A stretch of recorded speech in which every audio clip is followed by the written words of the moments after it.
ಜೊತೆಗೆ ಮಲಗುವಂತೆ ಪತ್ನಿಗೆ ಪತಿ ಟಾರ್ಚರ್ ಕೊಟ್ಟಿರುವಂತಹ ಸ್ಟೋರಿ.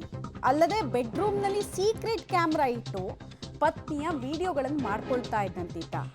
ಆಮೇಲೆ ಆತ ಹೇಳಿದನಂತೆ, ನನಗೂ ಒಂದು 19 ಮಹಿಳೆಯರ ಜೊತೆಗೆ ಅಕ್ರಮ ಸಂಬಂಧ ಇದೆ, ವಿದೇಶದಲ್ಲಿರುವ ಸ್ನೇಹಿತರ ಜೊತೆಗೆ ನೀನು ಮಲಗು ಅಂತ ಒತ್ತಾಯ ಮಾಡಿರೋದು. ಪುಟ್ಟೇನಹಳ್ಳಿ ಪೊಲೀಸ್ ಠಾಣೆಗೆ ನವವಿವಾಹಿತೆ ದೂರು ಕೊಟ್ಟಿರೋದು. ಪತಿ ಸೈಯದ್ ಇನಾಮ್ ವಿರುದ್ಧ ಪತ್ನಿ ದೂರು ದಾಖಲಿಸಿರೋದು. ದೂರು ದಾಖಲಾಗ್ತಾ ಇದ್ದ ಹಾಗೆ ಆರೋಪಿ ಪತಿ ಎಸ್ಕೇಪ್. 19 ಮಹಿಳೆಯರ ಜೊತೆಗೆ ಅಕ್ರಮ ಸಂಬಂಧ ಇದೆ ಅಂತ ಅವನು ಹೇಳ್ಕೊಂಡಿದ್ದಾನಂತೆ ಹುಡುಗಿ ಹತ್ರ.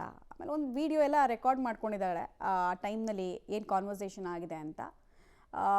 ಇತ್ತೀಚೆಗಷ್ಟೇ ಮದುವೆ ಆಗಿದ್ದರ ಬಗ್ಗೆ ಮಾಹಿತಿ ಸಿಗ್ತಾ ಇದೆ ನಮಗೆ. ಇತ್ತೀಚೆಗಷ್ಟೇ ಪಾಪ ಎಷ್ಟೊಂದು ಕನಸು ಈತನ ಜೊತೆಗೆ ಬದುಕಬೇಕು ಬಾಳಬೇಕು ಅಂತ ಅಂದ್ಕೊಂಡಿದ್ರೆ ಇವನು ಈ ರೀತಿ ವ್ಯಕ್ತಿ ಅನ್ನೋದು ಗೊತ್ತಾಗ್ತಾ ಇದ್ದ ಹಾಗೆ ಎಂಥ ಆಘಾತ ಆಕೆಗೆ. ಫಿಸಿಕಲಿ ಮೆಂಟಲಿ ನನಗೆ ಟ್ರಾಮಾ ಮಾಡಿದ್ದಾರೆ ಅಂತ ಹೇಳಿ ನ್ಯಾಯ ಬೇಕು ಅಂತ ಈಗ ಕಂಪ್ಲೇಂಟ್ ಕೊಟ್ಟಿರುವಂತಹ ವಿಚಾರ. ಯಾವಾಗ ತನ್ನ ಬುಡಕ್ಕಿದ್ದು ಬಂತು, ತನ್ನ ಮುಖವಾಡ ಎಲ್ಲಿ ಬಯಲಾಗ್ತಿದೆ ಅನ್ನೋದು ಗೊತ್ತಾಯಿತು, ಆ ಪತಿ ಎಸ್ಕೇಪ್ ಆಗಿದ್ದಾನಂತೆ.